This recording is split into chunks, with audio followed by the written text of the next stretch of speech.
All right, so I'm about to read chapter 2, the second half, where we hear about what's happening with Claire and Sylv during this 2-minute period of time. Again, the time is between 10:02 and 10:04 a.m. Um, if you have not listened to the first half of this chapter or the first read aloud, you really should go back and listen to those before you continue on here, okay? Remember, as I read, I'm going to highlight the things that seem kind of weird to me. Right. Claire. After another lap, the crisp air becomes refreshing, though I'd never admit that to Coach. Winter ought to stick to December, to Christmas, and leave us be. We need as many hours as we can find to prepare for our next meet if we want to keep up our winning streak. My JROTC drill team will start practicing again soon, too. It's only the youngest cadet's second year of training, and they're still finding their stride. I have enough on my mind without the frost. I glance sideways to find Chris grinning at me. What? You're brooding. I'm not. He snorts. How was your break? We ask the same question at the same time, and I laugh. It was weird not having Trace home for Matt's birthday, even though he's, quote, a high school student and all grown up, so why do we worry so much? My brother, my baby brother tries not to show how much this cold weather is hurting his joints or how much he misses our sister, who is far away in a foreign desert. All three of us, we've lost our flow. We had a few minutes of video chat after you left. Okay, what? He's trying not to show how much it hurts his joints, her baby brother? That's weird. I don't understand. It's not letting me. All right, there we go. It wasn't letting me highlight exactly what I wanted. Okay. That's weird. All right. How my joints don't hurt in cold weather. I don't think yours probably do either. So that's why I think it's a little weird. How is deployment treating her? I tread carefully. Her patrols are uneventful, just the way I like it. When someone says I tread carefully, it means that they're kind of like hedging. They're not really saying everything they feel. And I'm wondering why she's being careful. I'm wondering if someone is on patrols that aren't going very well. I don't know. I don't know why she said it like that. So that's why I highlighted that. Chris nods. His father, Lieutenant Colonel West, is preparing for his 7th tour. We both know what it's like to have part of your mind on the other side of the world, wondering what's happening in the sand and unforgiving heat. It's for the pride and expectation of our families that we serve. Even me. And I would, if only I could be like Tracy, who is everything I want to be, everything I should be. Brave, resilient, certain of herself, everything I'm not. At least Matt hasn't had any fevers, I say after half a lap. It was the highlight of our winter break. Ever since Matt started at Opportunity, he's been doing better. The lupus still affects his joints, and most days he needs his crutches, but he's disguised them as lightsabers and claims they're for dueling. Okay, so he hasn't had fevers, and this bit about the joints, it's lupus. Which I'm just going to go ahead and highlight that so that when I make my notes later, I found something weird, but I also solved it. This kid is suffering from lupus, which is a pretty serious disease that affects your immune system. Okay, so he disguised his crutches as lightsabers. Jedi against JROTC. He loves having his friends here. It made the start of the new year less daunting. For all of us, I add silently. It's good to know Matt's not alone. Will you talk to him about joining our cadets next year? Chris asked, to keep up tradition. Of course. This conversation is another familiar rhythm, and I settle into it. Good. He still has 3 years. Opportunity wouldn't be the same without one of you in JROTC. I muster a smile, though it probably resembles a grimace. Next year, when I'm gone, when Chris is far away, when everything will be different, regardless of whether there's a Morgan in opportunities, JROTC. Are you looking forward to visiting West Point? I ask after we turn to the long side of the track. Chris shrugs. It was always a no-brainer for any military academy. We celebrated when he got his letter of assurances and his congressional nomination. It's everything he ever dreamed about. If you're not sure, West Point is like the most premier college preparatory school for officers in the Army, and you have to have a nomination to get in. So it's a pretty big deal to get into West Point.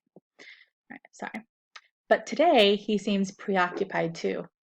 On this first day of our last semester, the entire senior class is counting down to graduation. One school break left, one more summer before adulthood. Before we broke up, Tyler told me the best part of high school was getting out ASAP. Still, I wish it didn't have to end yet. It'll be hard to say goodbye to our team, to our cadets, to each other. Life will be grayer without seeing Chris all day, every day. So we run. Not just in circles around the track, we run toward all that is waiting for us. We run together while we still can. Sylv. Autumn lingers. Her gray and blue eyes are conflicted, but those rare moments when she talks about her mother are like the dawn, and when she opens up, she is the sun. I don't want to see her hurt, but it's still better than watching her erect walls around herself. My hand twitches by my side, itching to hold Autumn's, but I remain motionless, so I won't spook her. Spook her. All right, so this is again, like I talked about in the last installment. I think that there is some kind of relationship going on between Sylv and Autumn, but now I'm wondering why she's not taking the girl's hand because she doesn't want to spook her. I wonder what that's about. She performed The Dying Swan, which seems ironic now. She was young and careless and so fragile.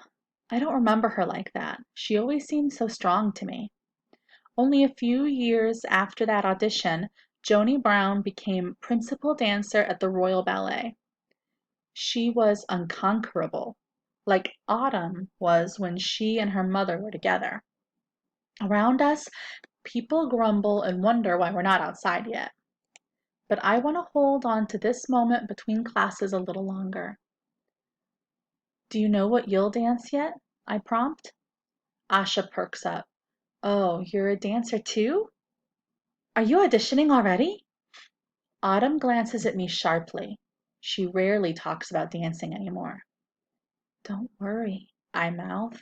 Asha will understand. She's good people. Autumn's been training in the music room for months, and I've been sending out her applications. Her father may hate her for it, but I'd be a lousy girlfriend if I didn't see how much it meant to her. Okay, so yeah, they're girlfriends now. But still, I wonder why she didn't want to spook her. It's her chance out of here, and she deserves to be happy. Even though she can audition at schools closer to home or wait until she's a senior, she has her sights set on New York. We both did once. I stuff my hand in my pocket, and my fingers curl around the letter of admittance I'd been carrying around for almost 2 weeks now. I'm auditioning for Juilliard, Autumn says quietly, but I'm still deciding on my solo. My piano teacher always says there's no truer music than feeling, Asha shares. She told me she wants to travel the world before she majors in music. She and Autumn could be friends if they only knew each other a little better. If only Autumn knew a lot of people a little better, maybe she wouldn't always be alone. He says music should have heartbreak and happiness, storm clouds and stars, as long as there's emotion. I think that's true for dance too. Autumn lowers her guard and smiles in slow motion. I've been thinking about dancing an original composition instead of something that's been choreographed for others. Before, when I still had lessons, Mom and I talked about it. She never told me that. It's like the two of them are in their own universe, where everything around them glistens with the possibility of creation, and I am left with bleak opportunity and nothing more. I inch toward the aisle. There you go. You show them who you are, and they can't say no. Autumn half turns and grins, sending butterflies through my chest. Tease. She sobers. Have you heard from Brown yet? A freshman bumps into my elbow, and I let go of the letter. No, not yet. Because what can I tell her? That I have the ticket out of town she's been longing for? That I don't know what to do with it? Before Mama fell ill, I would have leaped at this chance, but how can I leave now? Autumn would never understand. She winces in sympathy. Asha grimaces. In the row below ours, a flock of freshman girls giggle. Beside them, a boy frantically flips through a textbook while one of his friends rolls his eyes. All around us, people chatter about their breaks, classes, midterms. If anyone wants to understand opportunity, truly understand it, this moment between Principal Trenton's speech and the class is the right time. The week has started, and there's no escaping it, but we start it together. And soon, hopefully, we'll have fresh air to breathe. Except we're all moving, but no one gets out. To Sis, text messages. I know you're at practice, but don't worry so much, okay? I like going to school, and I'm a lot tougher than I look. To Sis. P.S. The speech was totally the same. You could do it and no one would know the difference. Okay, that is the end of chapter 2. And so I'm going to end this read aloud here. Thanks.